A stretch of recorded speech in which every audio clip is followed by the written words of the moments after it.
होत है सुनो वीर हनुमान, राम लक्ष्मण जानकी सदा करे कल्याण। जय राम जय जय राम मेरे प्रभु करो कल्याण। मंगल भवन मंगल हारी द्रव दशरथ अजर बिहारी, दीन दयाल जगत संहारी, हरो नाथ मोर संकट हारी। बोल सियावर रामचंद्र भगवान की जय, हनुमान जी महाराज की जय। प्रभुता प्रभुता जाने बिना उन पर विश्वास नहीं जमता, विश्वास के बिना प्रीति नहीं होती और प्रीति के बिना भक्ति वैसे ही दृढ़ नहीं होती जैसे कि पक्षीराज जल की चिकनाई ठहरती नहीं है। गुरु के बिना कहीं ज्ञान हो सकता है अथवा वैराग्य के बिना ज्ञान हो सकता है। इसी तरह वेद और पुराण कहते हैं श्री हरि को भक्ति के बिना क्या सुख मिल सकता है। हे तात स्वाभाविक संतोष के बिना क्या कोई शांति पा सकता है। पच पच मरिए, क्या कभी जल के बिना नाव चल सकती है। संतोष के बिना कामना का नाश नहीं होता और कामनाओं के रहते स्वप्न में भी सुख नहीं हो सकता। और राम के भजन के बिना कामनाएं कहीं मिट सकती हैं। बिना धरती के भी कहीं पेड़ उग सकता है। विज्ञान के बिना क्या संभाव आ सकता है। आकाश के बिना क्या कोई अवकाश पा सकता है। श्रद्धा के बिना धर्म नहीं होता। तब क्या पृथ्वी तत्व के बिना कोई गंध पा सकता है। तप के बिना क्या तेज फैल सकता है। जल तत्व के बिना संसार में क्या रस हो सकता है। पंडित जनों की सेवा बिना क्या ज्ञानशील प्राप्त हो सकता है। हे गोसाई, जैसे बिना तेज तत्व के रूप नहीं मिलता, निज सुख के बिना क्या मन स्थिर हो सकता है। वायु तत्व के बिना क्या स्पर्श हो सकता है। क्या विश्वास के बिना कोई भी सिद्धि हो सकती है। इसी प्रकार श्री हरि भजन के बिना जन्म मृत्यु के भय का नाश नहीं होता। बिना विश्वास के भक्ति नहीं होती और भक्ति के बिना श्री राम जी पिघलते नहीं और राम जी के कृपा के बिना जीव स्वप्न में भी शांति नहीं प्राप्त करता। हे धीर बुद्धि, ऐसा विचार कर संपूर्ण कुतर्कों को संदेहों को छोड़कर करुणा की खान सुंदर और सुख देने वाले श्री रघुवीर का भजन कीजिए। हे पक्षीराज, हे नाथ, मैंने अपनी बुद्धि के अनुसार प्रभु के प्रताप और महिमा का गान किया। मैंने इसमें कोई संदेह कोई बात युक्ति से बढ़ाकर नहीं कही है। यह सब अपनी आँखों देखी कही है। श्री रघुनाथ जी की महिमा, नाम, रूप और गुणों की कथा सभी अपार एवं अनंत हैं तथा श्री रघुनाथ जी स्वयं भी अनंत है। मुनिगण अपनी अपनी बुद्धि के अनुसार श्री हरि के गुण गाते हैं। वेद, शेष और शिव जी भी उनका पार नहीं पाते। आपसे लेकर मच्छर पर्यंत सभी छोटे छोटे बड़े जीव आकाश में उड़ते हैं, किंतु आकाश का कोई अंत नहीं पाते। इसी प्रकार से हे तात, श्री रघुनाथ जी की महिमा भी अथाह है। क्या कभी कोई उसकी था पा सकता है। श्री राम जी का अरबों कामदेवों के समान सुंदर शरीर है। वे अनंत कोटि दुर्गाओं के समान शत्रुनाशक हैं। अरबों इंद्रों के समान उनका ऐश्वर्य है। अरबों आकाशों के समान उनमें अनंत अवकाश है। अरबों पवन के समान उनके महान बल हैं और अरबों सूर्यों के समान प्रकाश है। अरबों चंद्रमाओं के समान वे शीतल और संसार के समस्त भयों का नाश करने वाले हैं। अरबों कालों के समान वे अत्यंत दुस्तर, दुर्गम और दुरंत हैं। वे भगवान अरबों धेनुकेतुओं, जैसे पुच्छल तारा होता है ना, उसे धेनुकेतु बोलते हैं, के समान अत्यंत प्रबल हैं। अरबों पातालों के समान प्रभु अथाह हैं। अरबों यमराजों के समान भयानक हैं। अनंत कोटि तीर्थों के समान वे पवित्र करने वाले हैं। उनका संपूर्ण पाप समूह का नाश करने वाला है। श्री रघुवीर करोड़ों हिमालयों के समान अचल हैं और अरबों समुद्रों के समान गहरे हैं। भगवान अरबों कामधेनुओं के समान सब कामनाओं के देने वाले हैं। उनमें अनंत कोटि सरस्वतियों के समान चतुरता है। अरबों ब्रह्माओं के समान सृष्टि रचना की निपुणता है। वे अरबों विष्णुओं के समान पालन करने वाले और अरबों रुद्रों के समान संहार करने वाले हैं।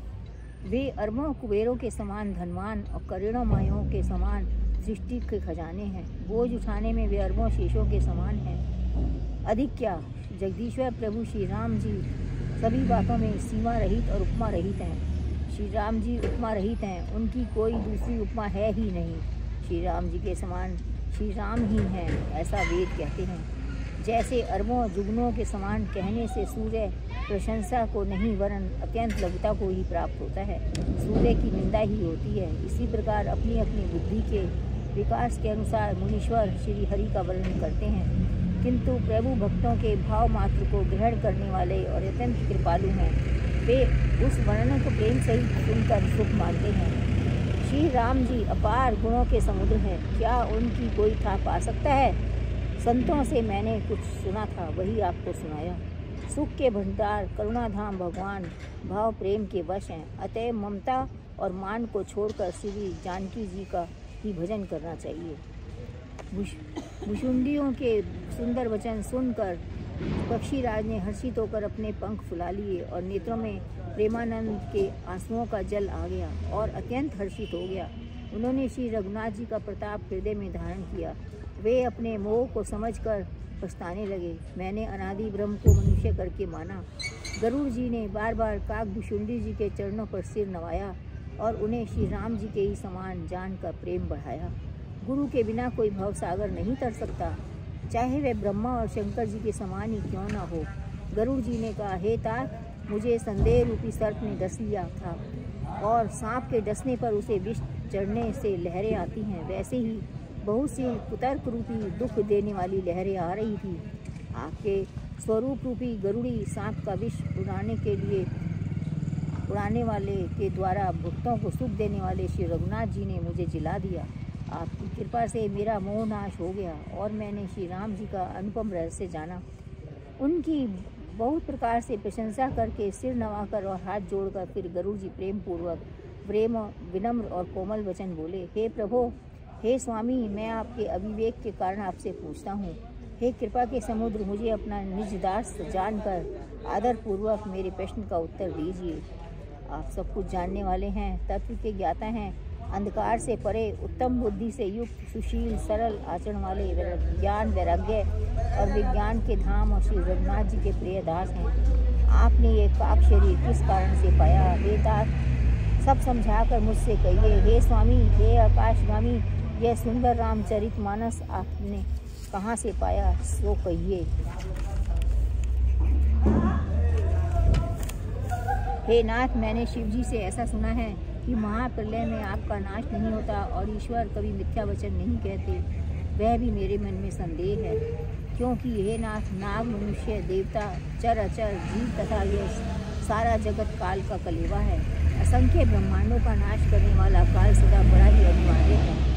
ऐसा वह अत्यंत भयंकर काल आपको नहीं व्यापता, आप पर प्रभाव क्यों नहीं दिखाता? इसका क्या कारण है? हे कृपालु, मुझे बताइए। यह ज्ञान का प्रभाव है या योग का बल है? हे प्रभु, आपके आश्रम में आते ही मेरा मोह और भ्रम भाग गया, इसका क्या कारण है? हे नाथ, यह सब प्रेम सहित कहिए।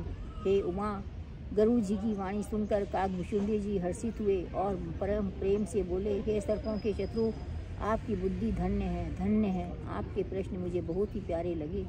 आपके प्रेम युक्त सुंदर प्रश्न सुनकर मुझे अपने बहुत जन्मों की याद आ गई।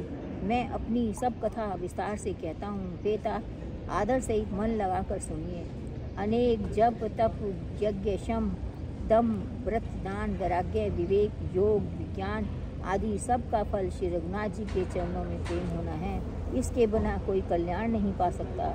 मैंने इसी शरीर से श्री राम जी की भक्ति प्राप्त की है, इसी से इस पर मेरी ममता अधिक है। जिससे अपना सब कुछ स्वार्थ होता है, उस पर सभी कोई प्रेम करते हैं।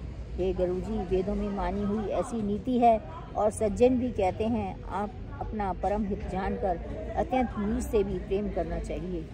रेशम कीड़े से होता है, उससे सुंदर रेशमी वस्त्र बनते हैं। इसी से उस परम अपवित्र कीड़े को भी कोई प्राणों के समान पालते हैं। जीव के लिए सच्चा स्वार्थ यही है कि मन वचन और कर्म से श्री राम जी के चरणों में प्रेम हो। वही शरीर पवित्र और सुंदर है। जिस शरीर को पाकर श्री रघुनाथ जी का रघुवीर जी का भजन किया जाए, जो श्री राम के विमुख है, वह यदि ब्रह्मा के समान शरीर पा जाए तो भी कवि और पंडित उसकी प्रशंसा नहीं करते। इसी शरीर से मेरे हृदय में राम भक्ति उत्पन्न हुई। इसी से हे स्वामी, वह मुझे परम प्रिय हैं। मेरा मरण अपनी इच्छा पर है, परंतु फिर भी मैं यह शरीर नहीं छोड़ता, क्योंकि वेदों ने वर्णन किया है कि शरीर के बिना भजन नहीं होता। पहले मोह ने मेरी बड़ी दुर्दशा की।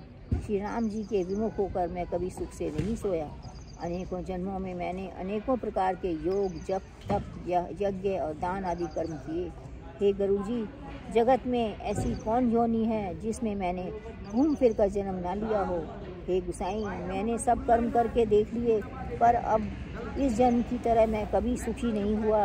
हे नाथ, मुझे बहुत से जन्मों की याद है, क्योंकि श्री शिव जी की कृपा से मेरी बुद्धि को मोह ने नहीं घेरा।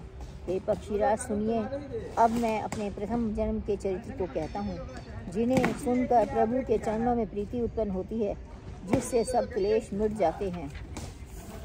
हे प्रभु, पूर्व के एक कल्प में पापों का मूल युग कलयुग का था, जिसमें पुरुष स्त्री सभी अधर्मपरायण और वेद के विरोधी थे। उस कलयुग युग में मैं अयोध्यापुरी में जाकर सूर्य का शरीर पाकर जन्मा। मैं मन वचन कर्म से शिव जी का सेवक और दूसरे देवताओं की निंदा करने वाला अभिमानी था। मैं धन के मत से मतवाला, बहुत ही बकवादी और उग्र बुद्धि वाला था। मेरे हृदय में बड़ा भारी दंभ था। यद्यपि मैं श्री रघुनाथ जी की राजधानी में रहता था, तथापि मैंने उस समय उसकी महिमा कुछ भी नहीं जानी। अब मैंने अवध का प्रभाव जाना है। वेद शास्त्र और पुराणों ने ऐसा गाया है कि किसी भी जन्म में जो कोई भी अयोध्या में बस जाता है, वह अवश्य ही श्री राम के परायण हो जाएगा। अवध का प्रभाव जीव जब तभी जानता है जब हाथ में धनुष धारण करने वाले श्री राम जी के हृदय में निवास करते हैं। हे गरुड़ जी, यह कलिकाल बड़ा कठिन था। उसमें सभी नर नारी पाप प्राण थे, मतलब पापों में लिप्त थे। कलयुग के पापों ने सब धर्मों को ग्रस लिया। सदग्रंथ लुप्त हो गए। दंभियों ने अपनी बुद्धि से कल्पना कर करके बहुत से पंथ प्रकट किए। सभी लोग मोह के वश हो गए। शुभ कर्मों को लोभ ने हड़प लिया। वे ज्ञान के भंडार हैं, श्री हरि के वाहन। सुनिए, अब मैं कली के कुछ धर्म कहता हूँ। कलयुग में ना वर्ण धर्म रहता है, ना चारों आश्रम रहते हैं। सब स्त्री पुरुष वेद के विरोध में लगे रहते हैं। ब्राह्मण वेदों के बेचने वाले और राजा प्रजा को खा डालने वाले होते हैं। वेद की आज्ञा कोई नहीं मानता। जिसको जो अच्छा लग जाए वही मार्ग है। जो डींग मारता है वही पंडित है। जो मिथ्या आरंभ करता है और जो दंभ में रत है, उसी को सब लोग संत कहते हैं। जो किसी प्रकार से दूसरे का धन हरण कर ले, वही बुद्धिमान है। जो दंभ करता है वह बड़ा आचारी है। जो झूठ बोलता है और हंसी दिल लगी करना जानता है, कलयुग में वही गुणवान कहा जाता है। जो आचारहीन और वेद मार्ग को छोड़े हुए हैं, कलयुग में वही ज्ञानी हैं और वही वैराग्यवान हैं। जिसके बड़े बड़े नख और लंबी लंबी जटाएं हैं, वही कलयुग में प्रसिद्ध तपस्वी है। जो अमंगल वेश अमंगल भूषण धारण करते हैं और भक्ष्य अभक्ष्य जो खाने की चीज़ें हैं वो भी, और जो ना खाने की चीज़ें हैं वे भी सब कुछ खा जाते हैं, वे ही योगी हैं, वे ही सिद्ध हैं, वे ही मनुष्य कलयुग में पूज्य हैं। जिनके आचरण में दूसरों का अपकार करने वाले हैं, उन्हीं का बड़ा गौरव होता है और वे ही सम्मान के योग्य होते हैं। जो मन वचन और कर्म से लवार हैं, मतलब झूठ बोलते रहते हैं, बकबक करते रहते हैं, वे ही कलयुग में वक्ता माने जाते हैं। हे गुसाई, सभी मनुष्य स्त्रियों के विशेष वश में हैं और बाजीगर के बंदर की तरह नाचाते हैं सबको। ब्राह्मणों को शूद्र ज्ञान उपदेश देते हैं और गले में जनेऊ डालकर कुत्सित दान लेते हैं। सभी पुरुष काम क्रोध लोभ में तत्पर और क्रोधी होते हैं। देवता ब्राह्मण वेद और संतों के विरोधी होते हैं। अभागिनी स्त्रियां गुणों के धाम सुंदर पति को छोड़कर पर पुरुष का सेवन करती हैं। सुहागिनी स्त्रियां तो आभूषणों से रहित होती हैं, पर विधवाओं के नित्य नए श्रृंगार होते हैं। शिष्य या गुरु में बहरे और अंधे का सा हिसाब होता है। एक गुरु के उपदेश को सुनता नहीं, एक गुरु देखता नहीं, उसे ज्ञान दृष्टि ही प्राप्त नहीं है। जो गुरु शिष्य का धन हरण करता है पर शोक नहीं हरण करता, वह घोर नरक में पड़ता है। माता पिता बालकों को बुलाकर वही धर्म सिखलाते हैं जिससे पेट भरे। स्त्री पुरुष ब्रह्म ज्ञान के सिवा दूसरी बात नहीं करते, पर वे लोग बस कौड़ियों के लिए ब्राह्मणों और गुरु की हत्या कर डालते हैं। शूद्र ब्राह्मणों से विवाद करते हैं और कहते हैं, हम क्या तुमसे कुछ कम हैं? जो ब्रह्म को जानता है वही श्रेष्ठ ब्राह्मण है। ऐसा कहकर वे उन्हें डांट कर आंखें दिखलाते हैं। जो पराई स्त्री में आसक्त, कपट करने में चतुर, मोह द्रोह और ममता में लिपटे हुए हैं, वे ही मनुष्य अभेदवादी ब्रह्म और जीव को एक बताने वाले ज्ञानी हैं। मैंने इस कलयुग का यह चरित्र देखा। वे स्वयं तो नष्ट हुए ही रहते हैं और जो कहीं सन्मार्ग का प्रतिपालन करते हैं, उनको भी वे नष्ट कर देते हैं। जो तर्क करके वेद की निंदा करते हैं, वे लोग कल्प कल्प भर एक एक नरक में पड़े रहते हैं। तेली, कुम्हार, चंडाल, भील, कोल और कलवार आदि जो वर्ण में नीच हैं, स्त्री के मरने पर अथवा घर की संपत्ति नष्ट हो जाने पर सिंह मुंडाकर सन्यासी हो जाते हैं। वे अपने को ब्राह्मणों से पुजवाते हैं और अपने ही हाथों दोनों लोग नष्ट करते हैं। ब्राह्मण अपढ़, लोभी, कामी, आचारहीन मनुष्य नीची जाति की व्यभिचारिणी स्त्रियों के स्वामी होते हैं। शूद्र नाना प्रकार के जप तप व्रत करते हैं तथा ऊंचे आसन पर बैठकर पुराण कहते हैं। सब मनुष्य मनमाना आचरण करते हैं। अपार अनीति का वर्णन नहीं किया जा सकता। कलयुग में सब लोग वर्ण संकर और मर्यादा से च्युत हो जाते हैं, मतलब मर्यादा को छोड़ देते हैं। वे पाप करते हैं और फलस्वरूप दुख, भय, रोग, शोक और वियोग पाते हैं। वेद सम्मत तथा वैराग्य और ज्ञान से युक्त जो हरि भक्ति का मार्ग है, मोहवश मनुष्य उस पर नहीं चलते और अनेकों नए नए पंथों की कल्पना करते हैं। सन्यासी बहुत धन लगाकर घर सजाते हैं, उनमें वैराग्य नहीं रहा, उसे विषयों ने हर लिया। तपस्वी धनवान हो गए और गृहस्थ दरिद्र। हेतात कलयुग की लीला कुछ कही नहीं जाती। कुलवती और सती स्त्री को पुरुष घर से निकाल देते हैं और अच्छी चाल को छोड़कर घर में दासी को लाते हैं, रखते हैं। पुत्र अपने माता पिता को तभी तक मानते हैं जब तक स्त्री का मुंह नहीं दिखाई पड़ा। जब से ससुराल प्यारी लगने लगती है, सारे कलयुग के आ रहे हैं। हाँ, तब से कुटुंबी शत्रु स्वरूप हो गए। राजा लोग पाप परायण हो गए, उनमें धर्म नहीं रहा। वे प्रजा को नित्य ही दंड देकर उनकी विडंबना करके दुर्दशा किया करते हैं। धनी लोग मलिन नीच जाति के होने पर भी कुलीन माने जाते हैं। द्विज का चिन्ह जनेऊ मात्र रह गया है और नंगे बदन रहना तपस्वी का। जो वेदों और पुराणों को नहीं मानते, कलयुग में वे ही हरिभक्त और सच्चे संत कहलाते हैं। कवियों के तो झुंड हो गए, पर दुनिया में उदार कवियों का आश्रय देता सुनाई नहीं देता। गुणों में दोष लगाने वाले बहुत हैं, पर गुणी कोई भी नहीं है। कलयुग में बार बार अकाल पड़ते हैं और अन्न के बिना सब लोग दुखी होकर मर जाते हैं। हे पक्षीराज गरुड़, सुनिए।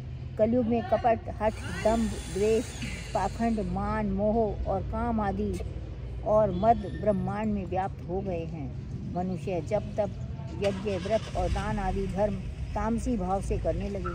देवता पृथ्वी पर जल नहीं बरसाते और बोया हुआ अन्न उगता नहीं है। स्त्रियों के बाल ही भूषण हैं, उनके शरीर पर कोई आभूषण नहीं रह गया है। उनको भूख बहुत लगती है, वे सदा अतृप्त रहती हैं।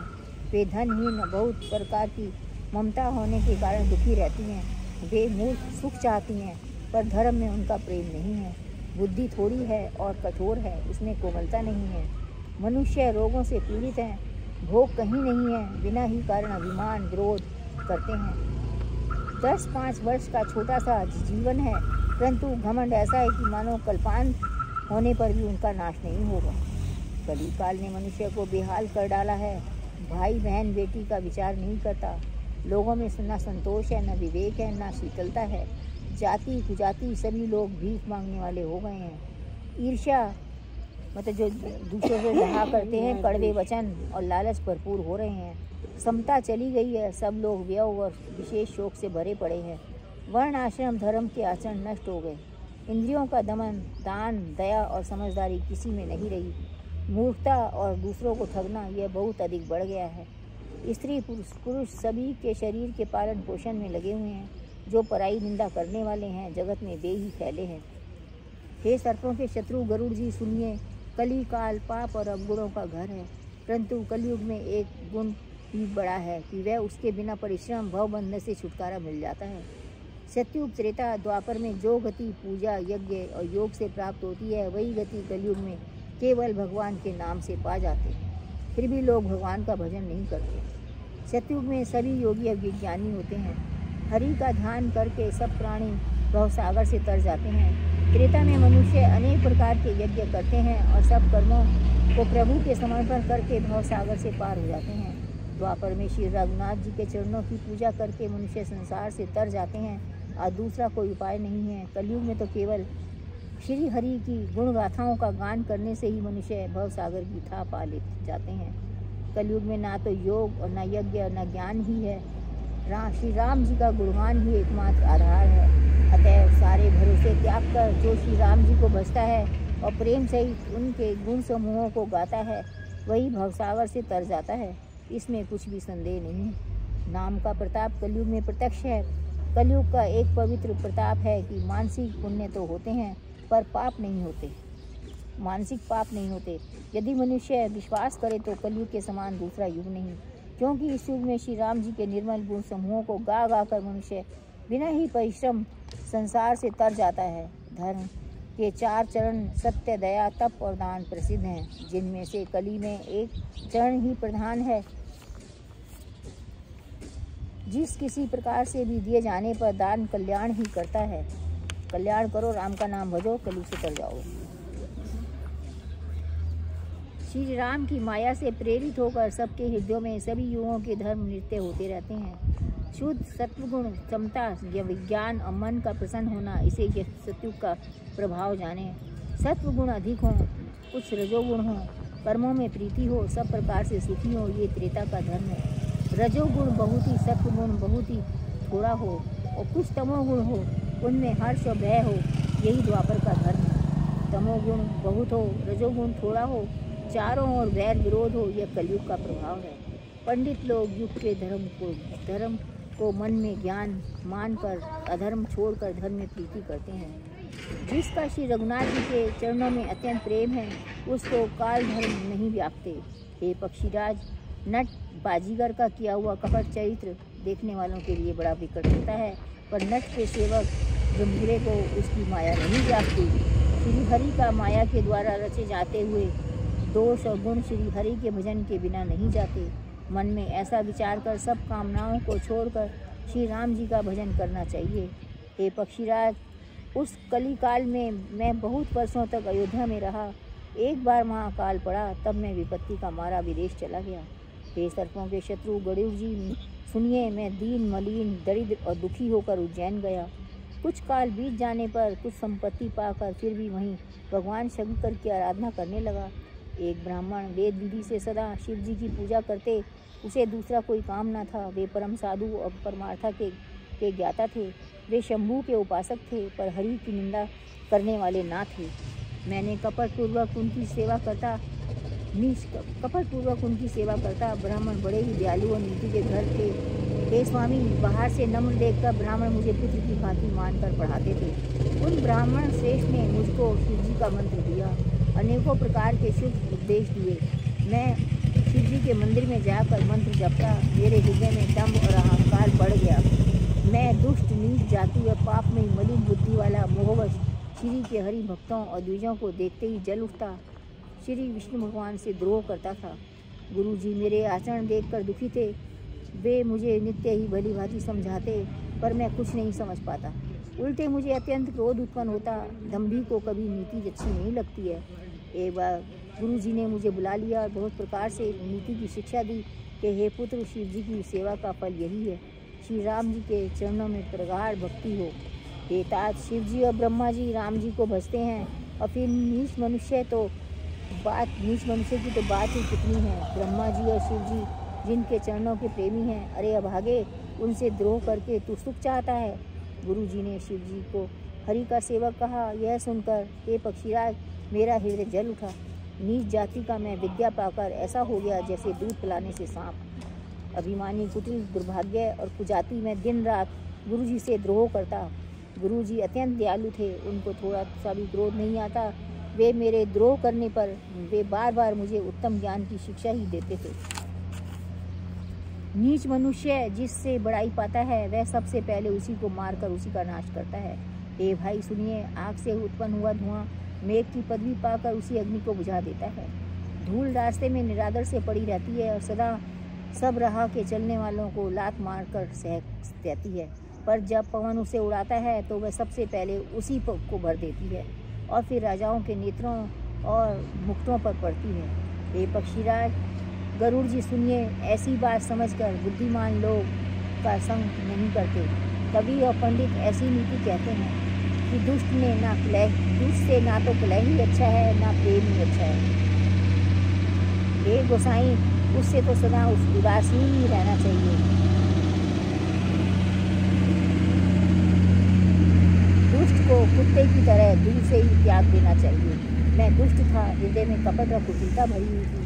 इसीलिए यद्यपि गुरु जी हित की बात कहते थे, पर मुझे सुहाती ना थी। एक दिन मैं शिव जी के मंदिर में शिव नाम का जप कर रहा था। उसी समय गुरु जी वहाँ आए और मैं अभिमान के वश उठकर उनको प्रणाम नहीं किया। गुरु जी दयालु थे, मेरा दोष समझकर भी उन्होंने मुझे कुछ नहीं कहा। उनके हृदय में लेश मात्र भी क्रोध नहीं हुआ। पर गुरु का अपमान बहुत बड़ा पाप है, अतः महादेव जी इसे सह नहीं सके। मंदिर में आकाशवाणी की, हे हतभाग मूर्ख अभिमानी, यद्यपि तेरे गुरु को क्रोध नहीं आया है, वे अत्यंत कृपालु चित्त के हैं और उन्हें यथार्थ ज्ञान है, तो भी हे मूर्ख तुझको मैं शाप दूंगा। नीति का विरोध मुझे अच्छा नहीं लगता। अरे दुष्ट, यदि मैं तुझे दंड ना दूं तो मेरा वेद मार्ग ही भ्रष्ट हो जाएगा। जो मूर्ख गुरु से ईर्ष्या करते हैं वे करोड़ों युगों तक रौरव नरक में पड़े रहते हैं और फिर वे तिर्यक पशु पक्षी योनियों में शरीर धारण करते हैं और 10,000 जन्मों तक दुख पाते रहते हैं। हे पापी, तू गुरु के सामने अजगर की भांति बैठा है। अरे दुष्ट, तेरी बुद्धि पाप से ढक गई है, अतः तू सर्प बन जा। और अरे अधम से भी अधम, इस अधोगति को पाकर किसी बड़े भारी पेड़ के खोखले में जाकर रहे। शिव जी का भयानक शाप सुनकर गरुड़ जी ने हाहाकार किया। मुझे कांपता हुआ देखकर उनके शरीर का संताप, उनमें बड़ा संताप उत्पन्न हो गया। प्रेम सहित दंडवत करके वे ब्राह्मण शिव जी के सामने हाथ जोड़कर मेरी भयंकर गति का विचार करके गदगद वाणी से विनती करने लगे। हे मोक्ष स्वरूप विभु, व्यापक ब्रह्म और वेद स्वरूप ईशान दिशा के ईश्वर तथा सबके स्वामी श्री शिव जी, मैं आपको नमस्कार करता हूँ।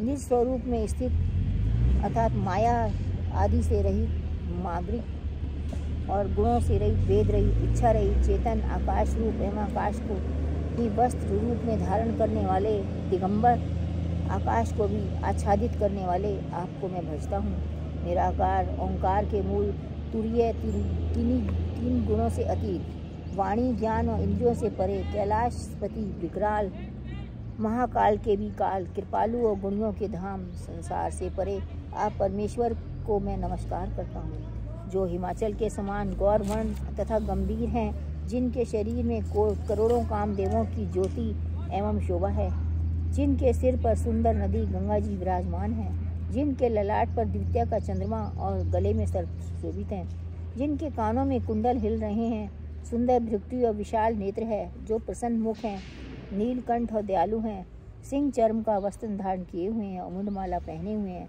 पर सबके प्यारे और सबके नाथ श्री शंकर जी, मैं आपको भजता हूँ।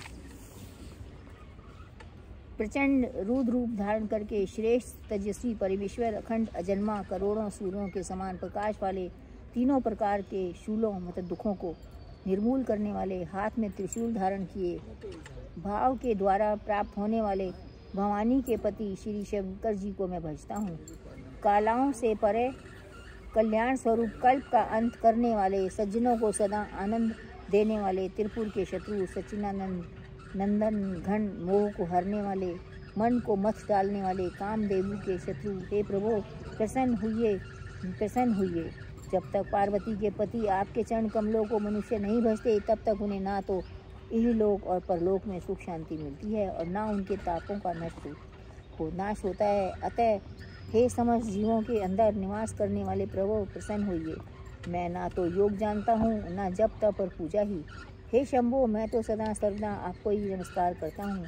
हे प्रभु, बुढ़ापा तथा जन्म के दुख समूहों के जलते हुए मुझ दुख की रक्षा कीजिए। हे प्रभु, हे शंभो, मैं आपको नमस्कार करता हूँ। भगवान रुद्र की स्तुति का यह उन शंकर जी की तुष्टि के लिए ब्राह्मण द्वारा कहा गया। जो मनुष्य इसे भक्तिपूर्वक पढ़ते हैं, उन पर श्री भगवान शंभु प्रसन्न होते हैं। सर्वज्ञ शिव जी ने विनती सुनी और ब्राह्मण का प्रेम देखा। तब मंदिर से आकाशवाणी हुई, हे द्विज श्रेष्ठ वर मांगो।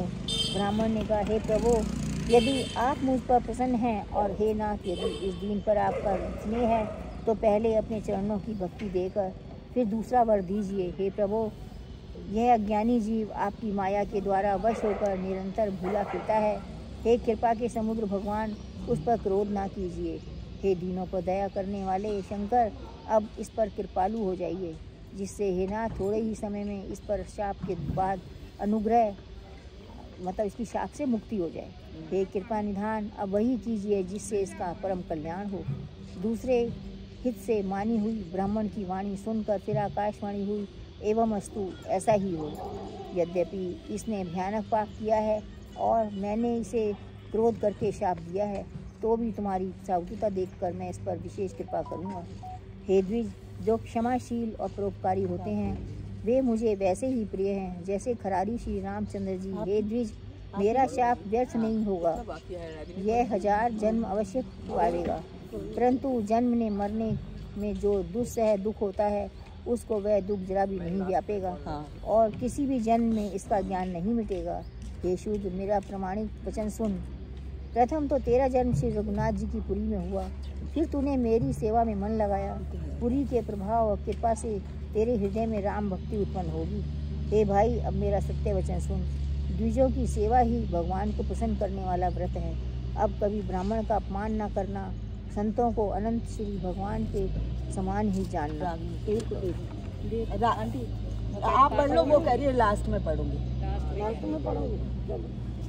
कितना पेज बाकी है दीदी? अभी 6 अभी तो काफी है। 28 20 है, 20 है ये है ना, 28 है, 832 तक है, 806 806 हुए हैं, 28 पेज बाकी हैं। 28 पेज बाकी है। ये लो 28 आज हाँ खत्म होगा? 14 हाँ आज पूरा कर देंगे अपन, है ना? 14 ये पढ़ ली, 14 हाँ पढ़ ली।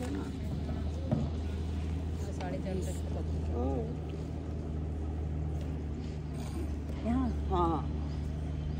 इंद्र के व्रज मेरे विशाल त्रिशूल, काल के दंड और श्री हरि के विकराल चक्र के मारे भी जो नहीं मरता वह भी विप्रद 2 रूपी अग्नि से भस्म हो जाता है। ऐसा विवेक मन में रखना, फिर तुम्हारे लिए जगत में कुछ भी दुर्लभ न होगा। मेरा एक और भी आशीर्वाद है कि तुम्हारा सर्वस्त्र अबाध गति होगी, अर्थात तुम जहाँ जाना चाहोगे वहीं बिना रोके टोके जा सकोगे।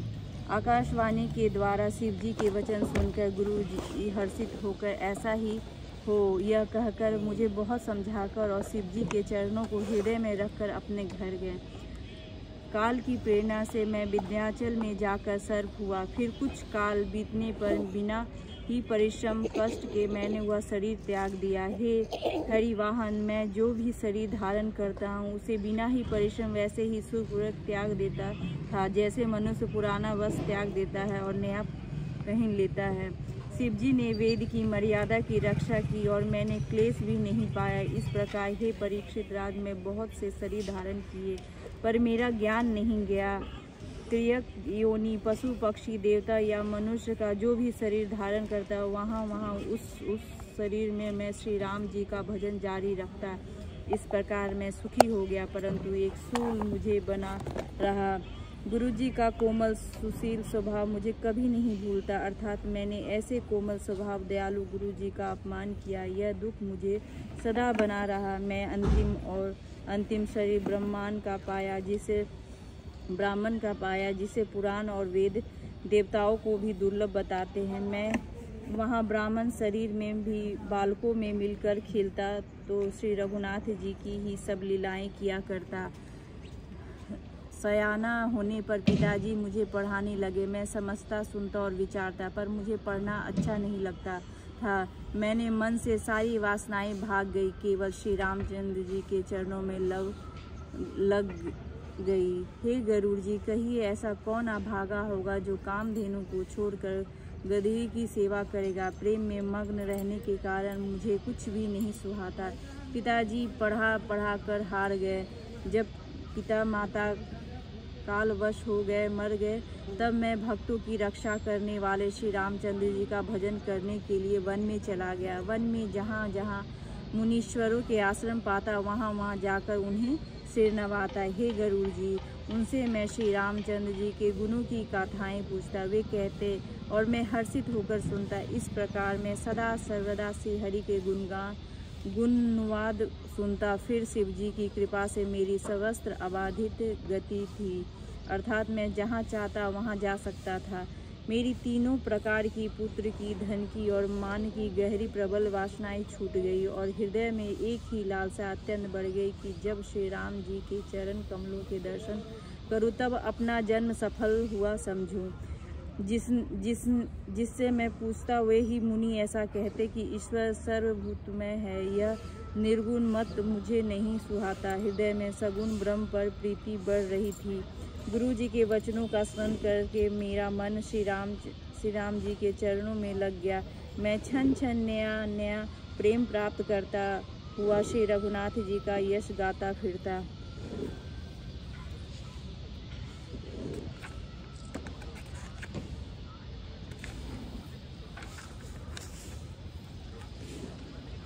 सुमेरु पर्वत के शिखर पर बरकी छाया में लोमशय मुनि बैठे थे। उन्हें देखकर मैंने उनके चरणों में सिर नवाया और अत्यंत दीन वचन कहे।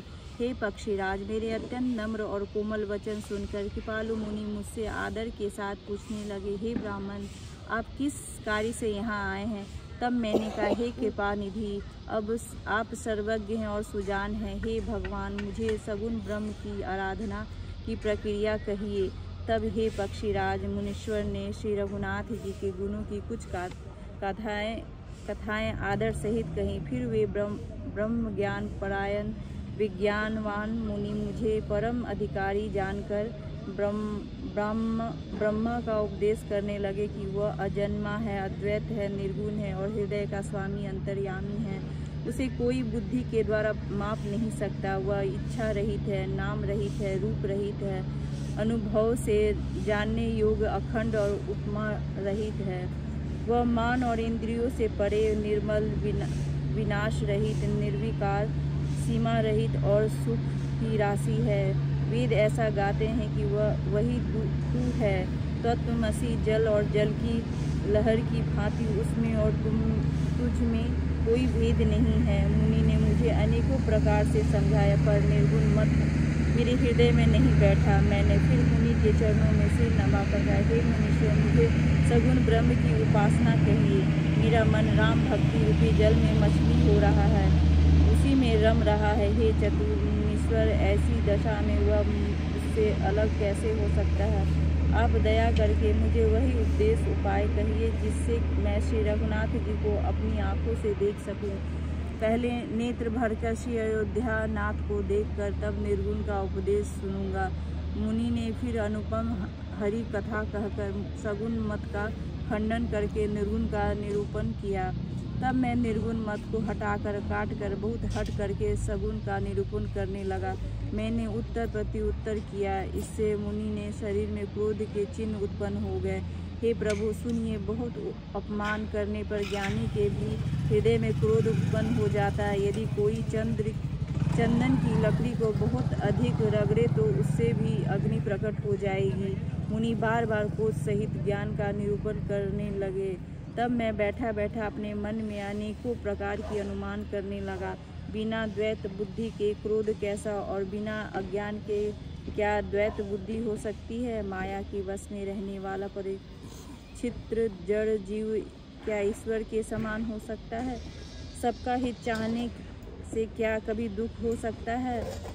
जिसके पास परम सरमनी है, उसके पास क्या दरिद्रता रह सकती है? दूसरे से द्रोह करने वाले क्या निर्भय हो सकते हैं? और कामी क्या कलंक रहित बेदाग रह सकता है? ब्राह्मण का बुरा करने से क्या वंश रह सकता है? स्वरूप की पहचान आत्मज्ञान होने पर क्या आसक्ति पूर्वक कर्म हो सकते हैं? दुष्टों के संग से क्या किसी के सुबुद्धि उत्पन्न हुई है? पर स्त्रीगामी क्या उत्तम गति पा सकता है? परमात्मा को जानने वाले कहीं जन्म मरण के चक्कर में पड़ सकते हैं?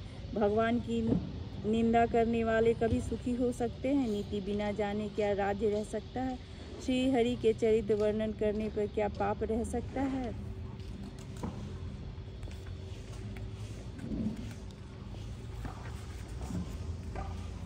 बिना पुण्य क्या पवित्र यश प्राप्त हो सकता है? बिना पाप के क्या कोई अपयश पा सकता है? जिनकी महिमा वेद संत और पुराण गाते हैं, उस हरि भक्ति के समान क्या कोई दूसरा लाभ भी है?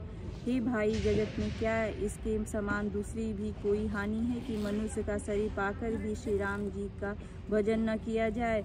चुगलखोरी के समान क्या कोई दूसरा पाप है? और हे गरुड़ जी, दया के समान क्या कोई दूसरा धर्म है? इस प्रकार मैं अनगिनत युक्तियाँ मन में विचारता था और आदर के साथ मुनि का उपदेश नहीं सुनता था। तब जब मैंने बार बार सगुण का पक्ष स्थापित किया, तब मुनि क्रोध युक्त वचन बोले, अरे मूढ़, मैं तुझे सर्वोत्तम शिक्षा देता हूँ तो भी तू उसे नहीं मानता और बहुत से उत्तर प्रत्युत्तर दलीलें लाकर रखता है। मेरे सत्य वचन पर भी विश्वास नहीं करता, कौवे की भांति सभी से डरता है। अरे मूक, तेरे हृदय में अपने पक्ष का बड़ा भारी हठ है, अतः तू शीघ्र चंडाल पक्षी कौवा हो जा। मैंने आनंद के साथ मुनि के शाप को सिर पर चढ़ा लिया। उससे मुझे न कुछ भय हुआ न दीनता ही आई। तब मैं तुरंत ही कौवा हो गया। फिर मुनि के चरणों में सिर नवाकर और रघुकुल शिरोमणि श्री राम जी का स्मरण करके मैं हर्षित होकर उड़ चला। शिव जी कहते, हे उमा, जो श्री राम जी के चरणों के प्रेमी हैं और काम, अभिमान तथा क्रोध से रहित थे, वे जगत को अपने प्रभु से भरा हुआ देखते हैं, फिर वे किससे वैर करे। काकभूषुंडी जी ने कहा, हे पक्षीराज गरुड़ जी, सुनिए, इसमें ऋषि का कुछ भी दोष नहीं था। रघुवंश के भूषण श्री राम जी ही सबके हृदय में प्रेरणा करने वाले हैं। कृपा सागर प्रभु ने मुनि की बुद्धि को भोली करके भुलावा देकर मेरे प्रेम की परीक्षा ली। मन, वचन और कर्म से जब प्रभु ने मुझे अपना दास जान लिया, तब भगवान ने मुनि की बुद्धि भी पलट दी। ऋषि ने मेरा महान पुरुषों का साहस, स्वभाव, धैर्य, अक्रोध, विनय आदि और श्री राम जी के चरणों में विशेष विश्वास देखा। तब मुनि ने बहुत दुख के साथ बार बार पछताकर मुझे दयापूर्वक बुला लिया। उन्होंने अनेकों प्रकार से मेरा संतोष किया और तब हर्षित होकर मुझे राम मंत्र दिया। कृपा निधान मुनि ने मुझे बालक रूप से राम जी का ध्यान की विधि बतलाया। सुंदर और सुख देने वाला यह ध्यान मुझे बहुत ही अच्छा लगा। वह ध्यान मैं आपको पहले ही सुना चुका हूँ। मुनि ने कुछ समय तक मुझको वहाँ अपने पास रखा। तब उन्होंने रामचरितमानस वर्णन किया। आदरपूर्वक मुझे यह कथा सुनकर फिर मुनि मुझसे सुंदर वाणी बोले, हे तात, यह सुंदर और गुप्त रामचरितमानस मैं शिव जी की कृपा से पाया था। तुम्हें श्री राम जी का निज भक्त जाना है, इसी से मैंने तुमसे सब चरित्र विस्तार के साथ कहा। हे तात, जिसके हृदय में श्री राम जी की भक्ति नहीं है, उसके सामने इसे कभी भी नहीं कहना चाहिए। मुनि ने मुझे बहुत प्रकार से समझाया। तब मैंने प्रेम के साथ मुनि के चरणों में सिर नवाया।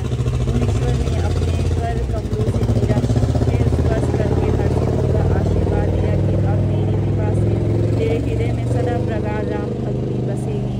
तुम सदा श्री राम जी को प्रिय हो और कल्याण रूप गुणों के धाम मानव रहित इच्छानुसार रूप धारण करके मैं समर्थ इच्छा मृत्यु, जिसकी शरीर छोड़ने की इच्छा करने पर भी मृत्यु हो, बिना इच्छा के मृत्यु न हो, एवं ज्ञान और वैराग्य के भंडार होवे।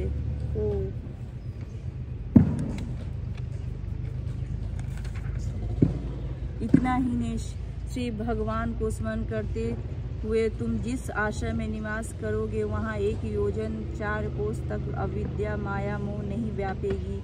काल, कर्म, गुण, दोष और स्वभाव से उत्पन्न कुछ भी दुख तुमको कभी नहीं व्यापेगा। अनेकों प्रकार के सुंदर श्री राम जी के रहस्य, गुप्त मर्म के चरित्र और गुण, जो इतिहास और पुराणों में गुप्त और प्रकट है, वर्णित और लक्षित है, तुम उन सबको भी बिना ही परिश्रम जान जाओगे। श्री राम जी के चरणों में तुम्हारा नित्य नया प्रेम हो। अपने मन में तुम जो कुछ इच्छा करोगे, वही श्री हरि की कृपा से उसकी पूर्ति कुछ भी दुर्लभ नहीं होगी। हे धीर बुद्धि गरुड़ जी, सुनिए। मुनि का आशीर्वाद सुनकर आकाश में गंभीर ब्रह्मावाणी हुई कि हे ज्ञानी मुनि, तुम्हारा वचन ऐसा ही सत्य हो। यह कर्म, मन और वचन से मेरा भक्त है। आकाशवाणी सुनकर मुझे बड़ा हर्ष हुआ। मैं प्रेम में मग्न हो गया और मेरा सब संदेह जाता रहा। तदंतर मुनि की विनती करके आज्ञा पाकर और उनके चरण कमलों में बार बार सिर नवाकर मैं हर्ष सहित इस आश्रम में आया। प्रभु श्री राम जी की कृपा से मैंने दुर्लभ वर पा लिया। हे पक्षीराज, मुझे यहाँ निवास करते 27 कल्प बीत गए। मैं यहाँ सदा श्री रघुनाथ जी के गुणों का गान किया करता हूँ और चतुर पक्षी उसे आदरपूर्वक सुनते हैं। अयोध्यापुरी में जब जब श्री रघुवीर भक्त के हित के लिए मनुष्य शरीर धारण करते हैं, तब तब मैं जाकर श्री राम जी की नगरी में रहता हूँ और प्रभु की शिशु लीला देखकर सुख प्राप्त करता हूँ। फिर हे पक्षीराज, श्री राम जी के शिशु रूप को हृदय में रखकर मैं अपने आश्रम में आ जाता हूँ। जिस कारण से मैंने कौवे की देह पाई वह सारी कथा आपको सुना दी। हे तात, मैंने आपके सब प्रश्नों के उत्तर कहे। आहा, राम भक्ति की बड़ी भारी महिमा है। मुझे अपना यह काकस शरीर इसलिए प्रिय है कि इसमें मुझे श्री राम जी के चरणों का प्रेम प्राप्त हुआ। इसी शरीर से मैंने अपने प्रभु के दर्शन पाए और मेरे सब संदेह जाते रहे, दूर हुए। मैं हट करके भक्ति पक्ष पर अड़ा रहा, जिससे हर्षित लोम्स ने मुझे श्राप दिया, परंतु उसका फल यह हुआ कि जो मुनियों को भी दुर्लभ है वह वरदान मैंने पाया। भजन का प्रताप तो देखिए, जो भक्ति की ऐसी महिमा जानकर भी उसे छोड़ देते हैं और केवल ज्ञान के लिए श्रम साधन करते हैं, वे मूर्ख घर पर खड़ी हुई कामधेनु को छोड़कर दूध के लिए मदार के पेड़ों को खोजते फिरते हैं। हे पक्षीराज सुनिए, जो लोग हरि की भक्ति को छोड़कर दूसरे उपायों से सुख चाहते हैं, वे मूर्ख और जड़ करने वाली अभागे बिना ही जहाज के तैराकर महासमुद्र के पार जाना चाहते हैं। शिव जी कहते हैं, हे भवानी, भुसुंडी जी के वचन सुनकर गरुड़ जी हर्षित होकर कोमल वाणी से बोले, हे प्रभु, आपके प्रसाद से मेरे हृदय में अब संदेह, शोक, मोह और भ्रम कुछ भी नहीं रहा। मैं आपकी कृपा से श्री रामचंद्र जी के पवित्र गुण समूहों को सुना और शांति प्राप्त की। हे प्रभु, अब मैं आपसे एक बात और पूछता हूँ। हे कृपा सागर, मुझे समझा कर कहिए। इनको दे दीजिए, 30 हो जाएंगे। संत मुनि वेद और पुराण यह कहते हैं कि ज्ञान के समान दुर्लभ भी कुछ भी नहीं है। हे गोसाई, वही ज्ञान मुनि ने आपसे कहा, परंतु आप भक्ति के समान उसका आदर नहीं किया। हे कृपा के धाम, हे प्रभु, ज्ञान और भक्ति में कितना अंतर है, यह सब मुझसे कहिए। गरुड़ जी के वचन सुनकर सुजान काकभुसुंडी ने सुख माना और आदर के साथ कहा, भक्ति और ज्ञान में कुछ भी भेद नहीं है, दोनों ही संसार में उत्पन्न क्लेशों को हर लेते हैं। हे नाथ, मुनीश्वर इसमें कुछ अंतर बतलाते हैं। हे पक्षी श्रेष्ठ, उसे सावधान होकर सुनिए। हे हरिवाहन सुनिए, ज्ञान, वैराग्य, योग, विज्ञान ये सब पुरुष हैं।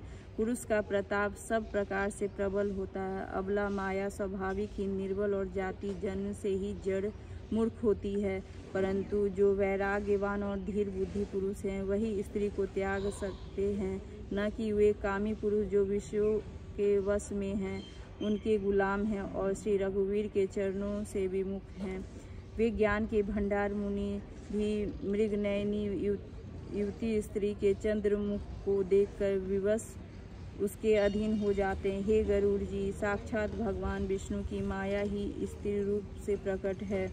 यहाँ मैं कुछ पक्षपात नहीं रखता, वेद पुराण और संतों का मत सिद्धांत ही कहता हूँ। हे गरुड़ जी, ये अनुपम विलक्षण रीति है कि एक स्त्री के रूप पर दूसरी स्त्री मोहित नहीं होती। आप सुनिए, माया और भक्ति ये दोनों ही स्त्री सर्व की है, यह सब कोई जानते हैं। फिर रघुवीर को भक्ति प्यारी है, माया बेचारी तो निश्चय ही नाचने वाली नटिनिया मात्र है। श्री रघुनाथ जी भक्ति के विशेष अनुकूल रहते हैं, इसी से माया उससे अत्यंत डरती है।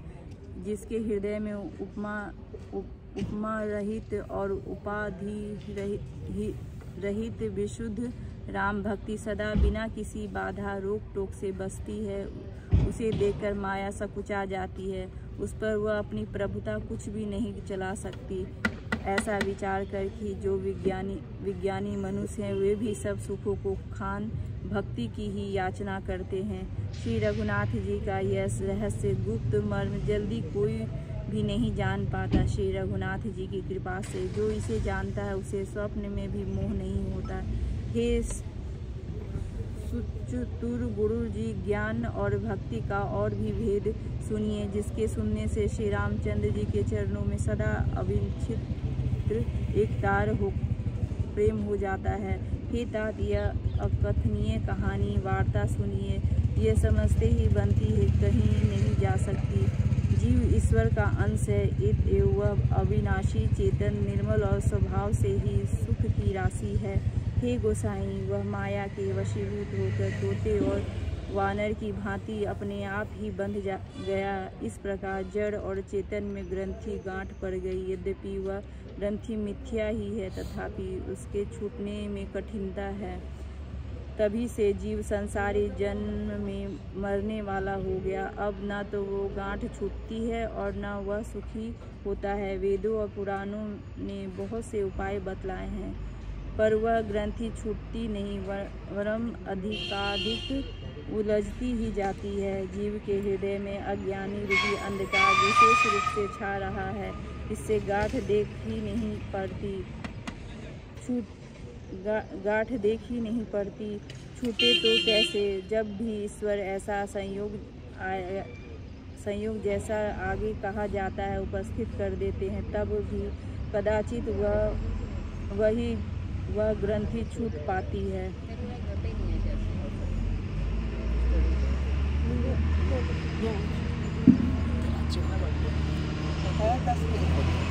से जाता है और पढ़ लो आप। ग्रंथि छूट जाती है। श्री हरि की कृपा से यदि सात्विकी श्रद्धा रूपी सौंदर्य गौ हृदय रूपी घर में आकर बस जाए, असंख्यो जप तप व्रत यम और नियम आदि शुभ धर्म और आचरण को श्रुतियों ने कहे हैं, उन्हीं धर्माचार रूपी हरे तृणों घास को जब वह गौ चढ़े और आस्तिक भाव रूपी छोटे बछड़े को पाकर वह पिन्हावे, निवृत्ति संसार विषयों से और प्रपंच से हटना, नोई गौ के दूते सब समय पिछले पैर बांधने की रस्सी, वह विश्वास दूध दूहने का बर्तन है, निर्मल निष्पाप मन जो स्वयं अपना दास है, अपने वश में है, दूध दूहने वाला अहीर है। हे भाई, इस प्रकार धर्मचार में प्रवृत्त सात्विक की श्रद्धा रूपी गौ से भाव निवृत्ति और वश में किए वे निर्मल मन की सहायता से परम धर्ममय दूध दूकर उसे निष्काम भाव रूपी अग्नि पर भली भांति औटावे, फिर क्षमा और संतोष रूपी हवा से उसे ठंडा करे और धैर्य तथा शम मन का निग्रह रूपी जामन देकर उसे जमावे। तब मुदिता प्रसन्नता रूपी कमोरी में तत्व विचार रूपी मथानी से दब इंद्रिय दमन और धार पर दमन रूपी खंभे आदि के सहारे सत्य और सुंदर वाणी रूपी रस्सी लगाकर उसे मथे और मत कर तब उसमें से निर्मल सुंदर और अत्यंत पवित्र वैराग्य रूपी मक्खन निकाले। तब योग रूपी अग्नि प्रकट करके उसे समस्त शुभाशुभ कर्म रूपी ईंधन लगा दे, सब कर्मों को योग रूपी अग्नि में भस्म कर दे। जब वैराग्य रूपी मक्खन का ममता रूपी मल जल जाए, तब बचे हुए ज्ञान रूपी घी को निश्चात्मिकता का बुद्धि से ठंडा करे। तब विज्ञान रूपिणी बुद्धि उस ज्ञान रूपी निर्मल घी को पाकर उसे चित्त रूपी दिए को भरकर समता की तीवट बनाकर उस पर उसे दृढ़ता पूर्वक जमा कर रखे। जागृत स्वप्न और सुषुप्ति तीनों अवस्थाएं और सतत्व रज और तम तीनों गुण रूपी कपास से द्वितीय अवस्था रूपी रुई को निकालकर फिर उसे सवार कर उसकी सुंदर बड़ी बत्ती बनावे। इस प्रकार तेज की राशि विज्ञानमय दीप को जलावे, जिसके समीप जाते ही मंद आदि सब पतंगे जल जाए। सो भस्मी व ब्रह्म मैं हूँ, यह जो अखंड तैल धारावत कभी न छूटने वाली वृत्ति है, वही उस ज्ञान दीपक की परम प्रचंड दीप शिखा है, लौ है। इस प्रकार जब आत्मा अनुभव के सुख का सुंदर प्रकाश फैलता है, तब संसार के मूल भेद रूपी भ्रम का नाश हो जाता है और महान बलवती अविद्या के परिवार मोह आदि का अपार अंधकार मिट जाता है। तब वही विज्ञान रूपिणी बुद्धि आत्मभव रूपी प्रकाश को पाकर हृदय रूपी घर में बैठकर उस जड़ चेतन की गांठ को खोलती है।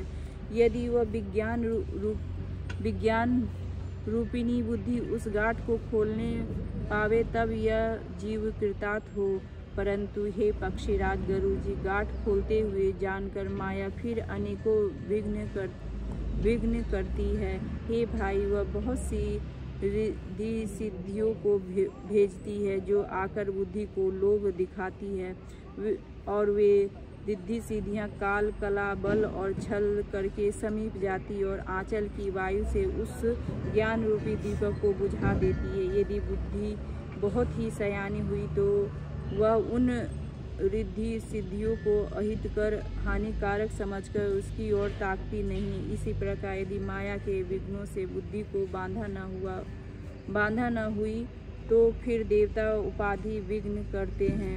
इंद्रियों के द्वार हृदय रूपी घर के अनेकों झरोखे हैं। वहाँ प्रत्येक झरोखे पर देवता थाना किए अड्डा जमाकर बैठे हैं। जो ही वे विश्व रूपी हवा को आते देखते हैं तो ही हठपूर्वक किवाड़ खोल देते हैं।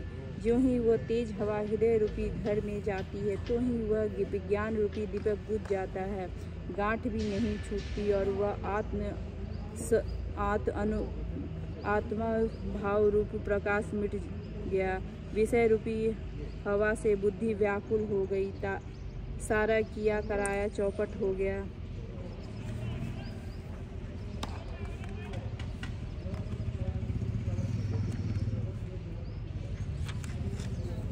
इंद्रिय और उसके देवताओं को ज्ञान स्वाभाविक ही नहीं सुहाता, क्योंकि उसकी विषय भोगों में सदा ही प्रीति रहती और बुद्धि को भी विषय रूपी हवा ने बावली बना दिया। तब फिर दोबारा उस ज्ञान दीपक को उसी प्रकार से कौन जलावे। इस प्रकार ज्ञान दीपक के बुझ जाने पर तब फिर जीव अनेकों प्रकार के संस्कृति, जन्म, मरण आदि के क्लेश पाता है।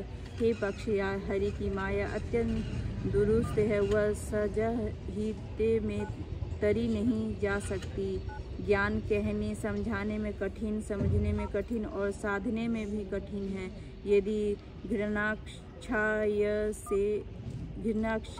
से संयोगवश कदाचित यह ज्ञान हो भी जाए, फिर भी उसे बचाए रखने में अनेकों विघ्न हैं। ज्ञान का मार्ग कृपालु दुधारी तलवार की धार के समान। हे पक्षीराज, इस मार्ग से गिरते देर नहीं लगती। जो इस मार्ग को निर्विघ्न निभा जाता है वही कैवल्य मोक्ष रूप परमापद को प्राप्त करता है। संत, पुराण, वेद और तंत्र आदि शास्त्र सब यह कहते हैं कि कैवल्य रूप परमापद अत्यंत दुर्लभ है, किंतु हे गोसाई, वही अत्यंत दुर्लभ है। मुक्ति श्री रामचंद्र जी को भजने में से बिना इच्छा किए भी जबरदस्ती आ जाती है। जैसे स्थल के बिना जल नहीं रह सकता, चाहे कोई करोड़ों प्रकार के उपाय क्यों न करे, वैसे ही हे पक्षी राज सुनिए, मोक्ष सुख भी श्री हरि को भक्ति को छोड़कर नहीं रह सकता। ऐसा विचार कर बुद्धिमान हरि भक्त भक्ति पर लुभाए रहकर मुक्ति का तिरस्कार कर देते हैं। भक्ति करने से संस्कृति, जन्म, मृत्यु रूप संसार की जड़ अविद्या बिना ही यंत्र और परिश्रम के अपने आप वैसे ही नष्ट हो जाती है जैसे भोजन किया तो जाता है तृप्ति के लिए, और उस भोजन को जठग्नि अपने आप बिना हमारी चेष्टा के पचा डालती है। ऐसी सुगम और परम सुख देने वाली हरि भक्ति जिसे न सुहावे, ऐसा मूढ़ कौन होगा। हे सर्पों के शत्रु गरुड़ जी, मैं सेवक हूँ और भगवान मेरे सेव स्वामी हैं। इस भाव के बिना संसार रूपी समुद्र से तैरना नहीं हो सकता है। ऐसा सिद्धांत विचार कर श्री रामचंद्र जी के चरण कमलों का भजन करिए, जो चेतन को जड़ कर देते हैं और जड़ को चेतन कर देते। ऐसे समर्थ श्री रघुनाथ जी को जो जीव भजते हैं वे धन्य हैं। मैंने ज्ञान का सिद्धांत समझा कर कहा, अब भक्ति रूप मणि की प्रभुता महिमा सुनिए। श्री रामचंद्र जी की भक्ति सुंदर चिंतामणि है। हे गुरु जी, जिसके हृदय में अंदर बसती है वह दिन रात अपने आप ही परम प्रकाश रूप रहता है। उसको दीपक, घी और बत्ती कुछ भी नहीं चाहिए। इस प्रकार मणि का एक तो स्वाभाविक प्रकाश रहता है, फिर मोह रूपी दरिद्रता समीप नहीं आती, क्योंकि मणि स्वयं धन रूप है, और तीसरे लोभ रूपी हवा उस मणिमय दीपक को बुझा नहीं सकती, क्योंकि मणि स्वयं प्रकाश रूप है। वह किसी दूसरे की सहायता से नहीं प्रकाश करती। उसके प्रकाश से अविद्या का प्रबल अंधकार मिट जाता है। मदादी पतंगों का सारा समूह हर जाता है। जिसके हृदय में भक्ति बसती है, काम, क्रोध और लोभ आदि दुष्ट तो आपके पास भी नहीं जाते। उसके लिए विष अमृत के समान और शत्रु मित्र हो जाता है। उस मणि के बिना कोई सुख नहीं पाता। बड़े बड़े मानस रोग जिनके वश होकर सब जीव दुखी हो रहे हैं, उसको नहीं व्यापते। श्री राम भक्ति रूपी मणि जिसके हृदय में बसती है, उसे स्वप्न में भी लेश मात्र दुख नहीं होता।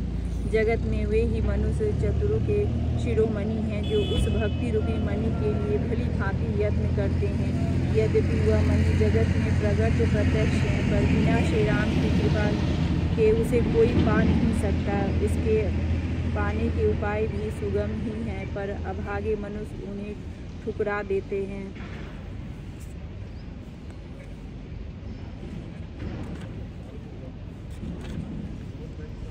वेद पुराण पवित्र पर्वत हैं। श्री रामचंद्र जी की नाना प्रकार की कथाएं उन पर्वतों में सुंदर खाने हैं। संत पुरुष उनकी इन खानों के रहस्य को जानने वाले मर्मी हैं और सुंदर बुद्धि खोदने वाली कुदाल हैं। हे गरुड़ जी, ज्ञान और वैज्ञा ये दो उनके नेत्र हैं। जो प्राणी उसे प्रेम के साथ खोजता है, वह सब सुखों की खान उस भक्ति रूपी मणि को पा जाता है। हे प्रभु, मेरे मन में तो ऐसा विश्वास है कि श्री रामचंद्र के दास श्री राम जी से ही बढ़कर हैं। श्री रामचंद्र जी समुद्र हैं और धीर संत पुरुष मेघ हैं। श्री हरि चंदन के वृक्ष हैं तो संत पवन हैं। सब साधनों का फल सुंदर हरि भक्ति ही है। उसे संत के बिना किसी ने नहीं पाया। ऐसा विचार कर जो भी संतों का संगत करता है, गरुड़ जी, उसके लिए श्री रामचंद्र जी की भक्ति सुलभ हो जाती है।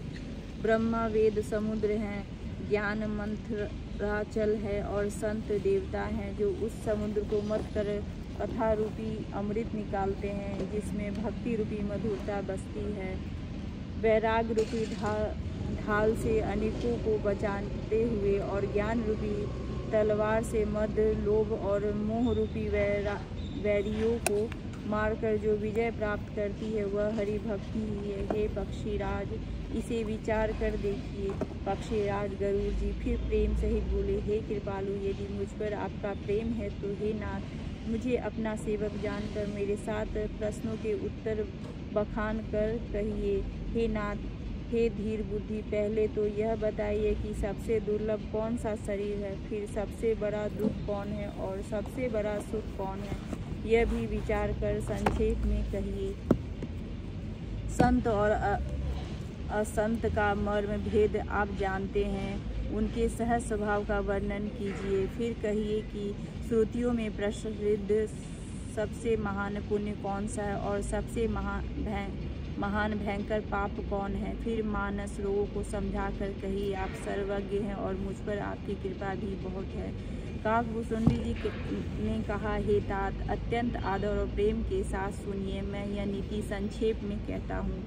मनुष्य शरीर के समान कोई शरीर नहीं है। चर अचर सभी जीव उसकी याचना करते हैं। यह मनुष्य शरीर नरक, स्वर्ग और मोक्ष की सीढ़ी है तथा कल्याणकारी ज्ञान, वैराग और भक्ति को देने वाला है। ऐसे मनुष्य शरीर धारण प्राप्त करके जो लोग हरि भजन नहीं करते और नीच से भी नीच विषयों में अनुरक्त रहते हुए पारस मणि को हाथ से फेंक देते हैं और बदले में कांच के टुकड़े ले लेते हैं। जगत में दरिद्रता के समान दुख नहीं है तथा संतोष के मिलन के समान जगत में कोई में सुख नहीं है। और हे पक्षीराज, मन, वचन और शरीर से परोपकार करना यह संतों का सहज स्वभाव है। संत दूसरों की भलाई के लिए दुख सहते हैं और अभागे असंत दूसरों को दुख पहुंचाने के लिए कृपालु संत भोजने के वृक्ष के समान दूसरों के हित के लिए भारी विपत्ति सहते हैं। अपनी खल तक उधरवा लेते हैं, खाल तक उतरवा लेते हैं, किंतु दुष्ट लोग उनकी भांति दूसरों को बांधते हैं और उन्हें बांधने के लिए अपनी खाल खिंचवाकर विपत्ति सहकर मर जाते। हे सर्पों के शत्रु गरुड़ जी सुनिए, दुष्ट बिना किसी स्वार्थ के सांप और चूहे के समान आकर ही दूसरों का अपकार करते हैं। वे पराई संपत्ति का नाश करके स्वयं नष्ट हो जाते हैं, जैसे खेती का नाश करके ओले नष्ट हो जाते हैं। दुष्ट का अभ्युदय उन्नति प्रसिद्ध आधम ग्रह केतु के उदय की भांति जगत के दुख के लिए ही होता है। इधर आ जाओ, जोर से पढ़ना तुम। किताब पकड़ो, ये सेट करो।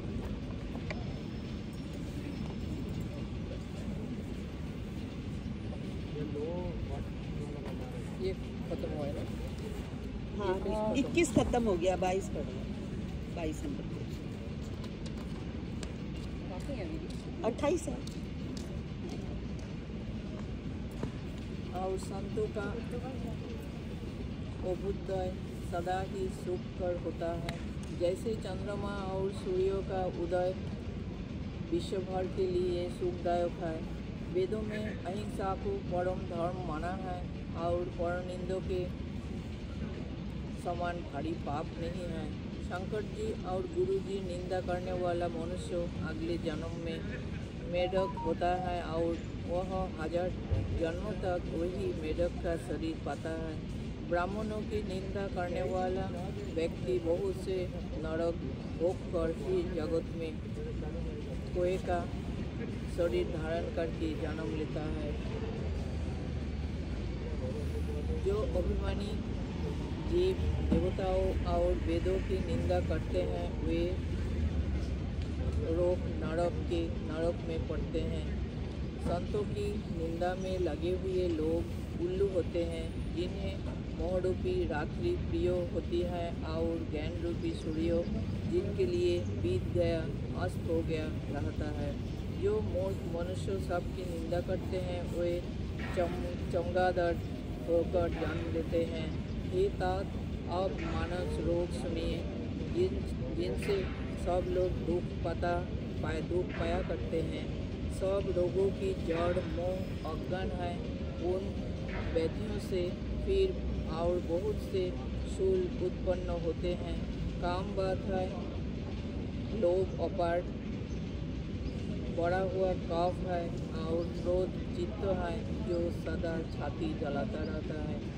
यदि कहीं ये तीनों भाई बात पित्त और कफ प्रीति कर ले मिल जाए तो दुखजनक क्षत्रिपात रोग उत्पन्न होता है। कठिनता से प्राप्त पूर्ण होने वाले जो विषय के मनोरथ है वे सब शूल कष्टदायक रोग हैं। उनके नाम कौन जानता है? अर्थात ये अपर है, ममता दाद है, ईर्ष्या दाह खुजली है, हर्ष विषाद गले के रोगों की अधिकता है, गलगढ़ कंठमाला या भेगा आदि रोग है। पराये सुख को देखकर जो जलन होती है वही भय है। दुष्टता और मन की कुटिलता ही घोर है। अहंकार अत्यंत दुख देने वाला डमरू गांठ का रोग है। दम कपट मद और मान नौरुआ नसों का रोग है। तृष्णा बड़ा भारी उदर बुद्धि जलोदर रोग है। 3 प्रकार पुत्र धन और मान की प्रबल इच्छा प्रबल तिजारी है। मत्सर और अविवेक 2 प्रकार के ज्वर है। इस प्रकार अनेकों बुरे रोग हैं जिन्हें कहाँ तक होगा। एक ही रोग के वश होकर मनुष्य मर जाते हैं। फिर ये तो बहुत से असाध्य रोग हैं, ये जीव को निरंतर कष्ट देते रहते हैं। ऐसी दशा में वह समाधि शांति को कैसे प्राप्त करे? नियम धर्म आचार उत्तम आचरण तप ज्ञान यज्ञ जप दान तथा और भी करोड़ों औषधियाँ हैं, परंतु हे गुरु जी उनसे ये रोग नहीं जाती। इस प्रकार जगत में समस्त जीव रोगी हैं जो शोक हर्ष भय प्रीति और वियोग के दुख से और भी दुखी हो रहे हैं। मैंने ये थोड़े से मानस रोग कहे हैं, ये है तो सबको, परंतु इन्हें जान पाए हैं कोई विरल ही। प्राणियों को जलाने वाले ये पापी ज्ञान जान लिए जाने से कुछ क्षीण अवश्य हो जाते हैं, परंतु नाश को नहीं प्राप्त होते। विषय रूप विपद को पाकर ये मुनियों के हृदयों में भी अंकुरित हो उठते हैं, तब बेचारे साधारण मनुष्य तो क्या चीज़ है। यदि श्री राम जी की कृपा से इस प्रकार का संयोग बन जाए तो ये सब रोग नष्ट हो जाए। सदुरूपी वेदक के वचन में विश्वास है, विषयों की आशा ना करे, ये ही संज्ञा परहेज हो। श्री रघुनाथ जी की भक्ति संजीवनी जड़ी है। श्रद्धा से पूर्ण बुद्धि की अनुमान दवा के साथ लिया, जीवाला मधु आदि है। इस प्रकार संयोग हो तो वो रोग भले ही नष्ट हो जाए, नहीं तो करोड़ों प्रयत्नों से भी नहीं जाते। हे गोसाई, मन को निरोग हुआ तब जानना चाहिए जब हृदय में वैराग्य का बल बढ़ जाए, उत्तम बुद्धि रूपी भूख नीत गई बढ़ती रहे और विषयों की आशा की दुर्बलता मिट जाए। इस प्रकार सब लोगों से छूटकर जब मनुष्य निर्मल ज्ञान रूपी जल में स्नान कर लेता है, तब उसके हृदय में राम भक्ति छा रहती है। शिव जी, ब्रह्मा जी, सुखदेव जी, सनकादि और नारद आदि ब्रह्म विचार में परम निपुण जो मुनि हैं, यही पक्षीराज, उन सबका मत यही है कि श्री राम जी के चरण कमलों में प्रेम करना चाहिए। श्रुति, पुराण और सभी ग्रंथ कहते हैं कि श्री रघुनाथ जी की भक्ति के बिना सुख नहीं है। कछुए की पीठ पर भले ही बाल खूब आवे, बाँझ का पुत्र भले ही किसी को मार डाले, आकाश में भले ही अनेकों प्रकार के फूल खिल उठे, परंतु श्री हरि से विमुख होकर जीव सुख नहीं प्राप्त कर सकता। मृगो तृष्णा के जल को पीने से भले ही प्यास बुझ जाए, खरगोश के सिर पर भले ही सींग निकल आवे, अंधकार भले ही सूर्यों का नाश करते, परंतु श्री राम से विमुख होकर जीव सुख नहीं पा सकता। वर्ष से भले ही अग्नि प्रकट हो जाए, ये सब अनहोनी बातें चाहे हो जाए, परंतु श्री राम से विमुख होकर कोई भी सुख नहीं पा सकता। जल को मथने से भले ही घी उत्पन्न हो जाए और बालू के पेरने से भले ही तेल निकल आवे, परंतु श्री हरि के भजन बिना संसार रूपी समुद्र से नहीं तरा जा सकता। यह सिद्धांत अटल है।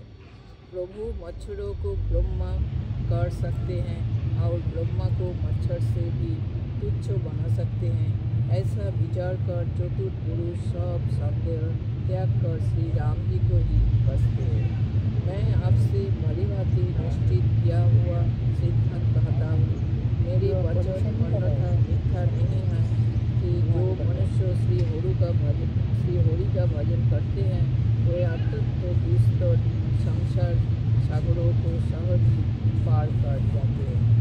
हे नाथ, मैंने श्री हरि का अनुपम चरित्र अपनी बुद्धि के अनुसार कहीं विस्तार से और कहीं संक्षेप से कहा। हे संपर्क के शत्रु स्वरूप जी, श्रुतियों का यही सिद्धांत था कि सब काम भुलाकर छोड़कर श्री राम जी का भजन करना चाहिए। प्रभु श्री रघुनाथ जी को छोड़कर और इसका सेवन भजन किया जाए, जिसका मुझ जैसे मूर्ख पर भी ममत्व स्नेह है। हे नाथ, आप विज्ञान रूप है, आपको मोह नहीं है। आपने तो मुझ पर बड़ी कृपा की है। जो आपने मुझसे सुखदेव की, सनकादि और शिव जी के मन को प्रिय लगने वाली अति पवित्र राम कथा पूछी। संसार में घड़ी भर का अथवा पल भर का एक बार का भी सत्संग दुर्लभ है। हे गुरु जी, अपने हृदय में विचार कर देखिए, क्या मैं भी श्री राम जी के भजन का अधिकारी हूँ? पक्षियों में सबसे नीच और सब प्रकार से अपवित्र हूँ, परंतु ऐसा होने पर भी प्रभु ने मुझको सारे जगत को पवित्र करने वाला प्रसिद्ध कर दिया, अथवा प्रभु ने मुझको जगत प्रसिद्ध पावन कर दिया।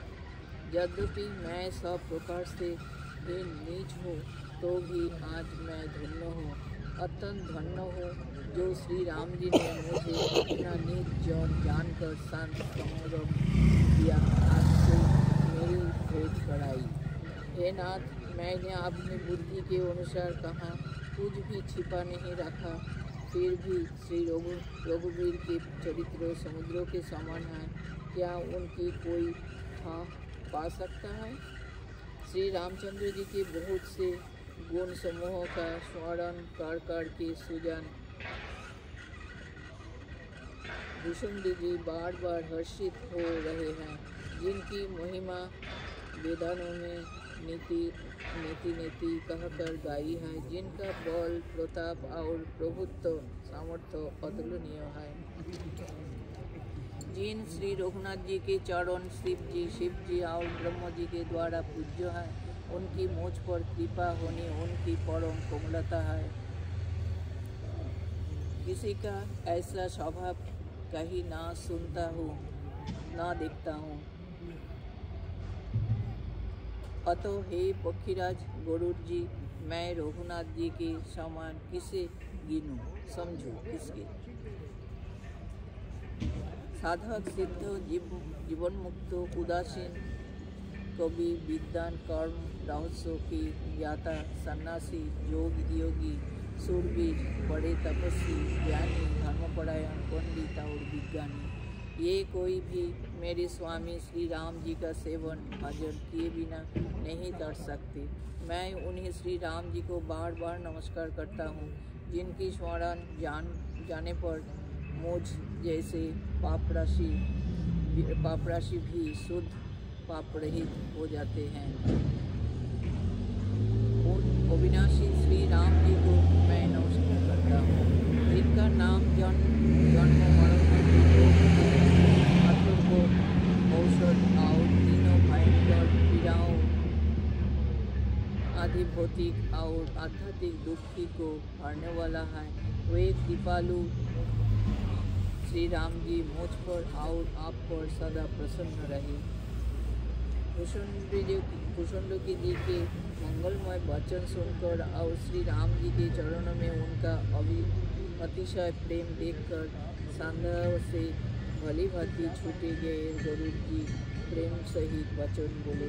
श्री रघुवीर के भक्ति रस में सनी हुई आपकी वाणी सुनकर मैं कृतकृत हो गई। श्री राम जी के चरणों में मेरी नवीन प्रीति हो गई और माया से उत्पन्न सारी विपत्ति चली गई।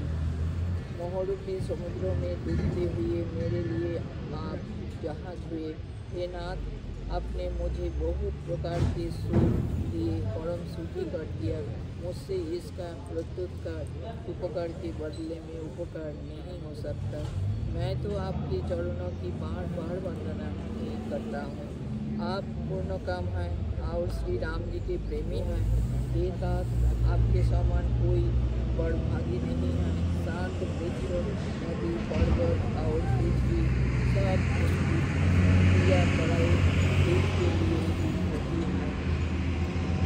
संतों का हृदय मक्खन के समान होता है, ऐसा कवियों ने कहा, परंतु उन्होंने असली बात कहना नहीं जाना, क्योंकि मक्खन तो अपने को ताप मिलने से पिघलता है और परम पवित्र स्थान दूसरों के दुख से पिघल जाते हैं। मेरा जीवन और जन्म सफल हो गया। आपकी कृपा से सब संदेह चला गया। मुझे सदा अपना दास ही जानिएगा। शिव जी कहते हैं, हे उमा पक्षी श्रेष्ठ गरुड़ जी बार बार ऐसा कह रहे हैं। कौन भुषुंडी जी की के मुसंडी जी के चरणों में प्रेम सहित सिर नवाकर और हृदय में श्री रघुवीर को धारण करके धीर बुद्धि गरुड़ जी तब वैकुंठ को चले गए। हे गिरिजे, शांत समागम के समान दूसरा कोई लाभ नहीं है, पर वह शांत समागम श्री हरि की कृपा के बिना नहीं हो सकता, ऐसा वेद और पुराण कहते हैं। मैंने यह परम पवित्र इतिहास कहा जिसे कानों से सुनते ही भवपाश संसार के बंधन छूट जाते हैं और शरणागतों को उनकी इच्छानुसार फल देने वाले कल्पवृक्ष तथा दया के समुद्र श्री राम जी के चरण कमल में प्रेम उत्पन्न होता है। जो कान और मन लगाकर इस कथा को सुनते हैं, उनके मन, वचन और कर्म, शरीर से उत्पन्न सब पाप नष्ट हो जाते हैं। तीर्थ यात्रा आदि बहुत से साधन जो वैराग्य और ज्ञान निपुणता, अनेकों प्रकार की कर्म, धर्म, व्रत और दान, अनेकों संयम, दम, जप, तप और यज्ञ, प्राणियों पर दया, ब्राह्मण और गुरु की सेवा, विद्या, विनय और विवेकों की पढ़ाई आदि। जहाँ तक वेदों ने साधन बतलाए हैं, हे भवानी, उन सब का फल श्री हरि की भक्ति ही है, किंतु श्रुतियों में गाई हुई वह श्री रघुनाथ जी की भक्ति श्री राम जी की कृपा से किसी एक ने ही पाई है। किंतु जो मनुष्य विश्वास मानकर यह कथा निरंतर सुनते हैं, वे बिना ही परिश्रम उस मुनि दुर्लभ बड़ी भक्ति को प्राप्त कर लेते हैं। जिसका मन श्री राम जी के चरणों में अनुरक्त है, वही सर्वज्ञ, सब कुछ जानने वाला है, वही गुणी है, वही ज्ञानी है, वही पृथ्वी का भूषण, पंडित और दानी है, वही धर्मपरायण है और वही कुल का रक्षक है। जो छल छोड़कर श्री रघुवीर का भजन करता है, वही नीति में निपुण है, वही परम बुद्धिमान है। उसने वेदों के सिद्धांतों को भली जाना है। वही कवि, वही विद्वान तथा वही रणधीर है। वह देश धन्य है जहाँ श्री गंगा जी है, वह स्त्री धन्य है जो पातिव्रत धर्म का पालन करती है, वह राजा धन्य है जो न्याय करता है, और वह ब्राह्मण धन्य है जो अपने धर्म से नहीं दिखता। वह धन धन्य है जिसकी पहली गति होती है, जो दान देने में होते हैं। वही बुद्धि धन्य और परिपक्व है जो पुण्य में लगी हुई है।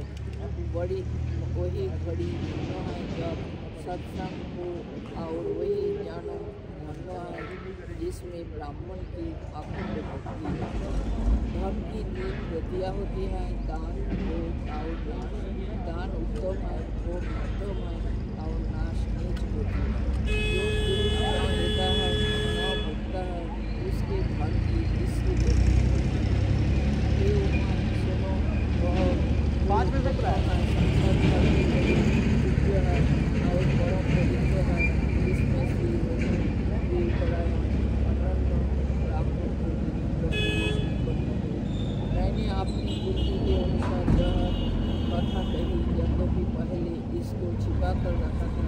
जब तुम्हारे मन में प्रेम की अधिकता देखी, तब मैंने श्री रघुनाथ जी की यह कथा तुमको सुनाई। यह कथा उनसे ना कहनी चाहिए जो शठ धूर्त हो, हठी स्वभाव के हो और श्री हरि की लीला को मन लगाकर न सुनते हो। लोभी, क्रोधी और कामी को जो चराचर के स्वामी श्री रामचंद्र जी को नहीं बसते, यह कथा नहीं करनी चाहिए। ब्राह्मणों के लोही को योगी, वह देवराज इंद्र के समान ऐश्वर्यवान राजा भी हो, भी यह कथा कभी न सुनानी चाहिए। श्री राम की कथा के अधिकारी वे ही है जिसको सदगति अत्यंत प्रिय है। जिनकी गुरु के चरणों में प्रीति है, जो नीतिपरायण है और ब्राह्मणों के सेवक है, वे ही इसके अधिकारी है। और उसको तो यह कथा बहुत ही सुख देने वाली है। इसको श्री रघुनाथ की प्राण के समान किया है। जो श्री राम जी के चरणों में प्रेम चाहता हो या मोक्ष पद चाहता हो, वह इस कथा रूपी अमृत को प्रेम पूर्वक अपने कान रूपी दोनों से प्रिय। हे गिरिजे, मैंने कलियुग के पापों का नाश करने वाली और मन के मल को दूर करने वाली राम कथा का वर्णन किया। यह राम कथा संस्कृति जन्म मरण रूपी रोग के नाश के लिए संजीवनी जड़ी है। वेद और विद्वान पुरुष ऐसा कहते हैं। इसमें 7 सुंदर सीढ़ियाँ हैं जो श्री रघुनाथ जी की भक्ति को प्राप्त करने के मार्ग है। जिस पर श्री हरि की अत्यंत कृपा होती है, वही इस मार्ग पर पैर रखता है। जो कपट छोड़कर यह कथा गाते हैं, वे मनुष्य अपनी मनोकामना की सिद्धि पा लेते हैं। जो इसे कहते, सुनते और अनुमोदन प्रशंसा करते हैं, वे संसार रूपी समुद्रों को गो के खूर से बने हुए गड्ढे की भांति पार कर जाते हैं। यज्ञवल्क्य जी कहते हैं, सब कथा सुनकर श्री पार्वती जी के हृदय को बहुत ही प्रिय लगी और वे सुंदर वाणी बोली। स्वामी की कृपा से मेरा संदेह जाता रहा और श्री राम जी के चरणों में नवीन प्रेम उत्पन्न हो गया। हे विश्वनाथ, आपकी कृपा से अब मैं कृतार्थ हो गई। मुझ में दृढ़ राम भक्ति उत्पन्न हो गई और मेरे संपूर्ण क्लेश बीत गए। शंभु उमा का यह कल्याणकारी संवाद सुख उत्पन्न करने वाला और शोक का नाश करने वाला है। जन्म मरण का अंत करने वाला, संदेहों का नाश करने वाला, भक्तों को आनंद देने वाला और संत पुरुषों को प्रिय है। जगत में जो जितने भी रामोपासक हैं, उनको तो इस राम कथा के समान कुछ भी प्रिय नहीं है। श्री रघुनाथ जी की कृपा से मैंने यह सुंदर और पवित्र करने वाला चरित्र अपनी बुद्धि के अनुसार गाया है। तुलसीदास जी कहते हैं, इस कलिकाल में योग, यज्ञ, जप, तप, व्रत और पूजन आदि कोई दूसरा साधन नहीं है। बस श्री राम जी का ही स्मरण करना, श्री राम जी का ही गुण गाना और निरंतर श्री राम जी के ही गुण समूहों को सुनना चाहिए। पवित्र करना, ऐसा कभी शांत और पूरा गाते हैं। ये मन विकलता त्याग कर उन्हें क्यों भजो। श्री राम को भजने से किसने परम गति नहीं पाई। अरे मूर्ख मन, सुनो, पतितों को भी पावन करने वाले श्री राम को भजकर किसने परम गति नहीं पाई। गणिका, गोजामिल, बैग, गीत, गज आदि बहुत से दुष्टों को उन्होंने ताड़ दिया।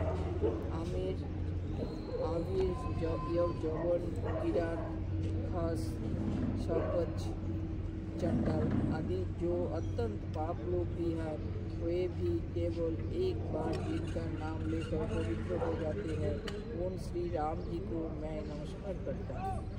जो मनुष्य रघुवंश के भूषण श्री राम जी का यह चरित्र कहते हैं, सुनते हैं और गाते हैं, वे कलियुग के पाप और मन के मल को धोकर बिना ही परिश्रम श्री राम जी के परम धाम को चले जाते हैं। अधिक क्या, जो मनुष्य 5-7 चौपाइयों को भी मनोहर जानकर अथवा रामायण की चौपाइयों को श्रेष्ठ पंच कर्तव्य सच्चा निर्णायक जानकर उनको हृदय में धारण कर लेता है, उनके भी 5 प्रकार की अविद्याओं से उत्पन्न विकारों को श्री राम जी हरण कर लेते हैं। अर्थात सारे रामचरित्रों की तो बात ही क्या है, जो 5-7 चौपाइयों को भी समझकर उनका अर्थ हृदय में धारण कर लेते हैं। उनके भी अविद्याजनित सारे क्लेश श्री रामचंद्र जी हार लेते हैं। परम सुंदर सुजान और कृपा निधान तथा जो अनाथों पर प्रेम करते हैं, ऐसे एक श्री रामचंद्र जी ही है। इनके समान निष्काम निस्वार्थ हित करने वाला, शरीर और मोक्ष देने वाला दूसरा कौन है? जिसकी लेश मात्र कृपा से मंदबुद्धि तुलसीदास ने भी परम शांति प्राप्त कर ली। कौन श्री राम जी के समान प्रभु कहीं भी नहीं है। हे रघुवीर, मेरे समान कोई दीन नहीं है और आपके समान कोई दीनों का हित करने वाला नहीं है। ऐसा विचार कर हे रघु वंशमुनि, मेरी जन्म मरण की भयानक दुख का हरण कर लीजिए। जैसे कामों को स्त्री प्रिय लगती है और लोभी को जैसे धन प्यारा लगता है, वैसे ही हाय रघुनाथ जी। हे राम जी, आप निरंतर मुझे प्रिय लगिए। श्रेष्ठ कवि भगवान श्री शंकर जी ने पहले जिस दुर्गम मानस रामायण की श्री राम जी के चरण कमलों में नित्य निरंतर भक्ति प्राप्त होने के लिए रचना की थी, उस मानस रामायणों को श्री रघुनाथ जी के नाम में निरंतर मानकर अपने अंतकरण के अंधकारों को मिटाने के लिए तुलसीदास ने इस मानस के रूप में भाषाबद्ध किया। यह श्री रामचरितमानस पूर्ण रूप पापी का हरण करने वाला, सदा कल्याणकारी विज्ञान और भक्ति को देने वाला, माया मोह और मल का नाश करने वाला, परम निर्मल प्रेम रूपी जल से परिपूर्ण तथा मंगलमय है। जो मनुष्य भक्ति पूर्वक इस मानस सरोवर में गोता लगाते हैं, वे संसार रूपी सूर्यों की अति प्रचंड किरणों से नहीं जलते। मास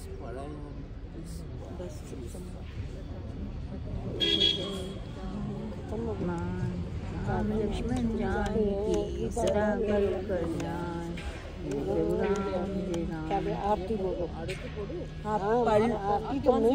बैठे बैठे ही पढ़ेंगे। आरती है इसमें, आप पास में जाओ। आपकी की है कीर्ति गलित ललित प्रिय पीति गावल ब्रह्मादि नारद वाल्मीकि विज्ञान विशारद शोक मंगादि शेष अनुसार कैसे पढ़ना है? अच्छा थोड़ा राग से पढ़िए, आप पढ़िए। आरती रामायण ललित ललित की गावत ब्रह्मादिक मुनि नारद वाल्मीकि विज्ञान विशारद आरती रामायण की कीर्ति गलित ललित की सुन सगुनादि शेष अनुसारद बरनी पवन सुत कीर्तिनी की गावत वेद पुराण अष्टपद चहों शास्त्र सब ग्रंथन को रस। आरती श्री रामायण जी की कीर्ति गलित सियत की सुन मुनि जन धन संतन को सर्व सारे अर्थ से सम्मत सबही की गावत संतत समूह भवानी अरुषट संभव मुनि विज्ञानी। आरती श्री रामायण जी की कीर्ति कलित ललित सियपी की व्यास आदि कवि बरजे बखानी काग भुषुंड गरुड़ के कीर्ति।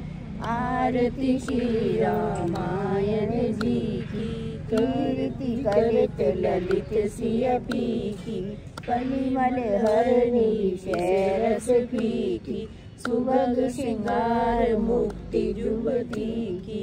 आरती श्री रामायण जी की कीर्ति कलित ललित सिय पीकी, दलन रोग भव भूरि अम्मी की, तात माते सब विधि तुलसी की, आरती श्री रामायण जी की, कीर्ति कलित ललित सिय पीकी। बोल श्री रामचरितमानस भगवान की जय, श्री भगवान जी महाराज की जय। श्री गुरु चरण सरोज रज निज मन मुकुर सुधारी, वर्णो रघुवर विमल जसु जो दायक फलचार, बुद्धिहीन तन जान के सुमिरो पवन कुमार, बल बुद्धि विद्या जय हनुमान ज्ञान गुण सागर, जय कपीस तिहु लोक उजागर, राम दूत अतुलित बल धामा, अंजनी पुत्र पवन सुत नामा, महावीर विक्रम बजरंगी, कुमति निवार सुमति के संगी, कंचन वरण विराज सुवेशा, कानन कुंडल कुंचित केसा, हाथ बजे ध्वजा विराजे, कांधे मूल जनेऊ साजे, शंकर सुमन केसरी नंदन, तेज प्रताप महाजगदम्ब, विद्यावान गुणी अति चातुर, राम काज करिबे को आतुर, प्रभु चरित्र सुनिबे को रसिया, राम लखन सीता मन बसिया, सूक्ष्म रूप धरि सिय दिखावा, विकट रूप धरि लंक जलावा, भीम रूप धरि असुर संहारे, रामचंद्र के काज सवारे, लाए संजीवन लखन जियाए, श्री रघुवीर हर्षि उर लाए, रघुपति की बहुत बड़ाई, तुम हम प्रिय भरत संभाई, सहस बदन तुम लोक सिधावे, अस कहि कति कंठ लगावे, सनकादिक ब्रह्मादि मुनीसा, नारद शारद सहित अधीसा, यम कुबेर दिक्पाल जहाते, कवि गोविंद कर सके कहाते, तुम उपकार सुग्रीव कीना, राम मिलाए राजपद दीना, तुमरो मंत्र भीषण माना, लंकेश्वर सब जग जाना, यूं सहस्र जो जन पर लीलो ताई मधुर फल जानो, प्रभु मुद्रिका मेघ मुकुमार, जल दिलांग गए अचरज नाथ, दुर्गम काज जगत के देते, सुगम अनुग्रह तुमरे देते, राम दुआरे तुम रखवारे, होत न आज्ञा बिन पैसारे, सब सुख रहे तुम्हारी शरणा, तुम रक्षक काहे को डरना,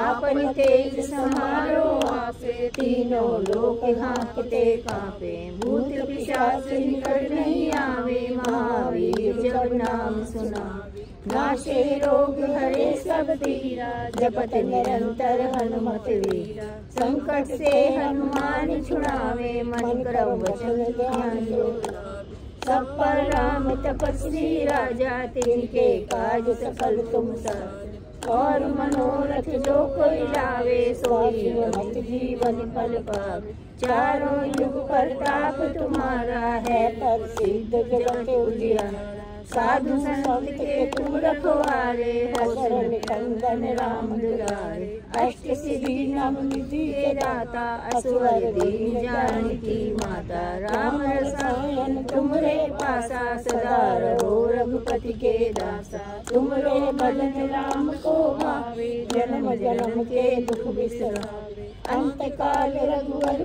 जाई, जहाँ जन्म हरि भक्त कहाई, और देवता चित्तन हरे, हनुमत से सर्व सुख कर, संकट कटे मिटे सब पीरा, जो सुमरे हनुमत बलवीरा, जय जय जय हनुमान गोसाई, कृपा करो गुरुदेव की नाहि, जो सत बार पाठ कर कोई, छूटे बंध महासुख होई, जो ये पढ़े हनुमान चालीसा, होए साखी गौरी सा, तुलसीदास सदा हरि चेरा, कीजे नाथ हृदय मोहे, पवन तनय संकट हरण, मंगल मूर्ति राम राम सीता निर्देव भूपति, हरि राम जय जय राम, मेरे प्रभु राम करो कल्याण, मंगलहारी द्रव्य अजर बिहारी दीन दयाल विरत संहारी